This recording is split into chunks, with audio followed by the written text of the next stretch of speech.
อีกหนึ่งของการแก้ไขปัญหาตามเสียงของพี่น้องประชาชนนะครับทาค่ะงสำนักงานทรัพยากรน้ำแห่งชาติจัดเฮ็ดแผนแม่บทการบริหารจัดการน้ำในเขตลุ่มน้ำโขงตะวันออกเฉียงเหนือปรับปรุงช่วงที่1รับฟังความคิดเห็นสะท้อนปัญหาและความต้องการของทุกภาคส่วนครับ ที่ห้องประชุมอภิชาสัน3ศูนย์ประชุมและจัดแสดงนิทรรศการมณฑาทิพย์ฮอจังหวัดอุดรธานีนายจักรพัฒน์จันทรภูมิรองผู้ว่าราชการจังหวัดอุดรธานีเป็นประธานการประชุมปฐมนิเทศโครงการศึกษานะครับโครงการศึกษาจัดเฮ็ดแผนแม่บทการบริหารจัดการทรัพยากรน้ำในเขตลุ่มน้ำโขงตะวันออกเฉียงเหนือ ปรับปรุงช่วงที่1ก็คือพศ2566 จนฮอดพศ2580โ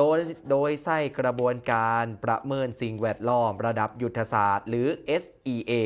ที่คำนึงถึงมิติด้านเศรษฐกิจสังคมและสิ่งแวดล้อมที่เชื่อมโยงกับทรัพยากรน้ำมากกำหนดทิศทางการพัฒนาและการบริหารทรัพยากรน้ำในเขตพื้นที่ลุ่มน้ำผ่านกระบวนการรับฟังความคิดเห็นจากผู้ที่มีส่วนร่วมนะครับส่วนใดส่วนเสียนำไปสู่การทบทวนปรับปรุงค่าเป้าหมายตัวชี้วัดกลยุทธ์และกับแผนงานที่สอดคล้องกับสภาพปัญหาความต้องการและการทิศทางการพัฒนาเชิงพื้นที่ของลุ่มน้ำในปัจจุบันเพื่อให้หน่วยงานและกับองค์กรปกครองส่วนท้องถิ่นสามารถใส่กรอบในการจัดเฮ็ดแผนปฏิบัติการหรือแผนงานโครงการด้านทรัพยากรน้ำในเขตลุ่มน้ำโขงตะวันออกเฉียงเหนือระยะที่1ก็คือพศ2566 จนฮอด2570ระยะที่2กับ